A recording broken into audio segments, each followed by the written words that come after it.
Court బయట రప్ప court లోపల పప్ప ఏంటనుకుంటున్నారా? ఇదేనండి బాబు జగన్ డబుల్ యాక్షన్. నిన్న చూసాం కదా మనం. జగన్ సిబిఐ కోర్టుకు వెళ్లే క్రమంలో టూ మచ్ గా మనుషులను సేకరించి బేగంపేట ఎయిర్పోర్ట్ వద్ద సీఎం జగన్ అంటూ రప్ప పోస్టర్లతో హడావిడి చేయించాడు. కోర్టుకు వెళ్లే మార్గంలో ట్రాఫిక్ జామ్ అయ్యేలా, శాంతి భద్రతలకు విఘాతం కలిగించేలా పెద్ద ఎత్తున పెయిడ్ గుంపులను సేకరించాడు. పోలీసులు లాఠీ చార్జ్ కూడా చేయాల్సి వచ్చింది. ఇదంతా ప్రచార ఆర్భాటమని అనుకుంటే మీరు పప్పులో కాలేసినట్లే. వాస్తవానికి ఈ అవాంతరాన్ని చూపించి భవిష్యత్తులో కోర్టుకు హాజరు కాకుండా మినహాయింపు తెచ్చుకోవడానికే ఈ డ్రామాలన్నీ చేశాడు. దానికోసమే పిల్లికి బిచ్చం కూడా వేయని జగన్ కోర్టుకు వెళ్లడానికి ఏకంగా 1 కోటికి పైగా ఖర్చు చేశాడు. కోర్టు బయట పెద్ద ఎత్తున బిల్డప్ ఇచ్చిన జగన్ లోపలకు వెళ్లగానే జడ్జి ముందు చేతులు పిసుక్కుంటూ నీళ్లు నములుతూ అమాయకపు శుద్ధపూసలా నిలబడ్డాడు. జగన్ ద్విపాత్రాభినయం చూసి డబ్బులు తీసుకుని ర్యాలీగా వచ్చిన పెయిడ్ ఆర్టిస్టులు కూడా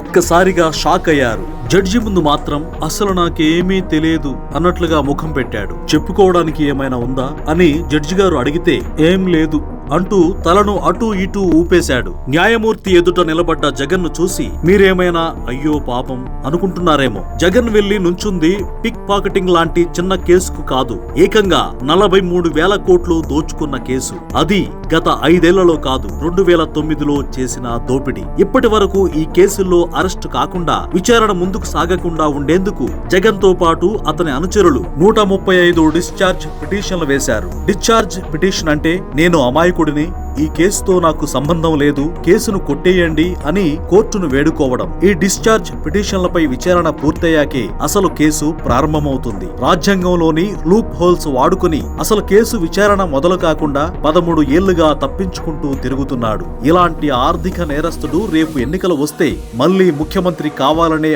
ఆలోచనలు చేస్తున్నాడు. ఇలాంటి వ్యక్తికి పట్టం కట్టాలా వద్దా అనేది ప్రజలే ఆలోచించుకోవాలి. ఆ నిర్ణయం మీ చేతుల్లోనే ఉంది.